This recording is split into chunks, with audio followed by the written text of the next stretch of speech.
خوش آمدید مفتی سہیل امجدی صاحب ہمارے ساتھ تشریف فرمائیں اور ساتھ ساتھ سحری بھی چل رہی ہے ہماری، میری چل رہی ہے، مفتی صاحب تو فری ہو چکے ہیں اور وظائف کا ایک سیگمنٹ ہے۔ تو قبلہ سوال یہ ہے کہ وہ کہہ رہے ہیں کہ دولت بھی الحمدللہ اللہ نے توفیق بھی دی ہے کہ میں نماز کا پابند ہوں، روزے بھی رکھتا ہوں، سکون نہیں ہے، اور وہ اسپیسیفکلی بتا بھی رہے ہیں کہ کس اعتبار سے سکون نہیں، کہتے میرے گھر والے مجھے سمجھتے نہیں ہیں، میں ان کو کوئی بہتری کی راہ بتاتا ہوں تو وہ کہتے ہیں کہ ابو یہ سب پرانے دور کی بات ہے، آپ نیا دور شروع ہو گیا، مجھے نہیں معلوم کہ میں غلط ہوں، میرا طریقہ کار غلط ہے یا گھر والے غلط ہیں، یعنی بہت کنفیوزڈ ہیں۔ تو میں کیسے اللہ کے حضور دعا کروں کہ اللہ مجھے میرے گھر والوں کی طرف سے سکون عطا فرمائے؟ بسم اللہ الرحمن الرحیم، اللہم صلی علی سیدنا و مولانا محمد وعلی آلہ و اصحابہ وبارک وسلم۔ وسیم بھائی، جس دن میں آپ کو فریش دیکھتا ہوں مجھے بڑی خوشی ہوتی ہے۔ جزاک اللہ، آج ماشاءاللہ فریش لگ رہا ہے الحمدللہ الحمدللہ، کیونکہ میں خود تھکاوٹ سے بھرپور ہوتا ہوں، جب آپ کو دیکھتا ہوں تو خود کو فریش کر لیتا ہوں۔ جزاک اللہ جزاک اللہ، اللہ تعالیٰ بس ایسے ہی توانا کہتے رکھے ہیں نا کہ ہمت سے ہمت ہوتی ہے۔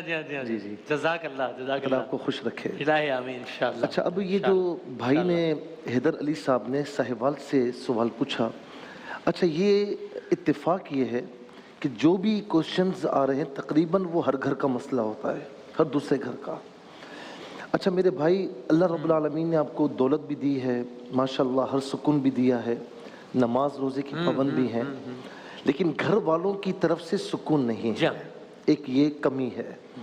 اچھا کبھی آپ نے غور کیا ہے، کیونکہ جب بچے جوان ہو جاتے ہیں نا، جب 14-15 سال کی ایج سے نکل رہے ہوتے ہیں، جسے ہم ٹین ایجر کہتے ہیں، عام طور پر وہاں ہوش آتا ہے کہ یار ہمیں اس کو نماز پڑھنے کے لیے بولنا چاہیے، مجھے اس کو خراب صحبت سے بچانا چاہیے، مجھے اس پر کوئی تھوڑا سا سختی کرنی چاہیے۔ تو میرے بھائی اس وقت ہاتھ سے وقت نکل چکا ہوتا ہے۔ امام غزالی کا میں ایک قول پڑھ رہا تھا اور بڑا ہی پیارا قول ہے۔ اچھا وسیم بھائی آپ سنیں گے تو ایمان تازہ ہوگا۔ وہ کہتے ہیں کہ بچہ جو ہے نا، اور ہوتا ایسا ہی ہے، بچہ بچپن سے لے کر 7 برس تک ماں باپ کے لیے کھلونا ہے۔ اچھا ایسا ہی ہے، صحیح ہے، ٹھیک ایسے ہی۔ پھر فرمایا کہ ہاں 7 سے لے کر 15 سال تک اپنے والد کا غلام ہے۔ 7 سے 15 سال تک؟ جی جی، ٹھیک۔ جو اس کا باپ کرے گا وہ کرے گا، اگر لڑکی ہے جو اس کی ماں کرے گی وہی لڑکی کرے گی۔ کہا 15 سال کے بعد یا دوست ہے یا دشمن ہے۔ ایسا ہے نا، 15 سال کے بعد اسے سمجھائیں گے تو وہ نہیں سمجھے گا، یا تو سمجھ جائے گا دوست بن جائے گا آپ کا، اور نہیں سمجھے گا تو دشمن بن جائے گا۔ میرا باپ ہر وقت مجھے کہتا رہتا ہے، لڑکی بچی کہے گی میری ماں ہر وقت دنیا کہاں سے کہاں جا رہی ہے، میری ماں وہیں فرسودہ نظام کی طرف جا رہی ہے۔ یہ عام طور پر یہ ہے۔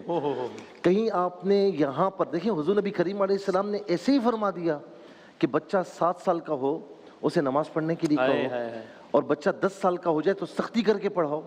کیوں؟ کہا کہ بالغ ہونے تک، بڑے ہونے تک اس کی یہ عادتیں پختہ ہو جائیں گی، ٹھیک ہے نا۔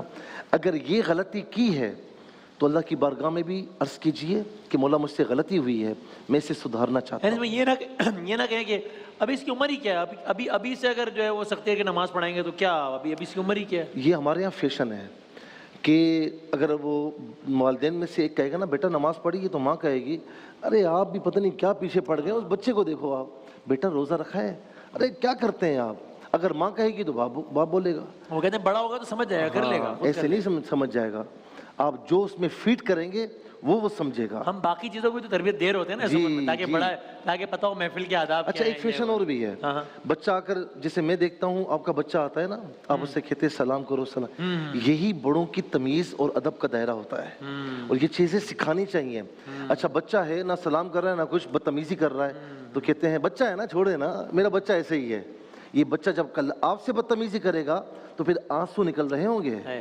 جی، تو اللہ تعالیٰ کی بارگاہ میں عرض کیجئے اگر ایسا معاملہ ہے۔ دوسرا یہ ہے کہ اب چونکہ آپ کی اولاد جوان ہے نا، تو آپ اگر غصہ کرنے کے لیے جائیں گے تو اولاد بگڑے گی۔ ادعو الی سبیل ربک بالحکمہ، اچھا ہاں، رب کی طرف بلائیے لیکن حکمت کے ساتھ، جہاں پیار کی ضرورت ہے وہاں پیار دیجئے۔ پیار سے جو بات کی جاتی ہے وہ اثر رکھتی ہے۔ اب آئیے میں دعا کی طرف آتا ہوں۔ ہاں لاسٹ منٹ ہمارا۔ سورہ فرقان میں جو آخری رکوع ہے یہ عباد الرحمن والا رکوع کہلاتا ہے۔ اوکے، اللہ تعالیٰ کے پیارے بندوں کی خصوصیات، آخر میں ان کی دعا ہے ربنا ہب لنا من ازواجنا وذریاتنا قرۃ اعین وجعلنا للمتقین اماما۔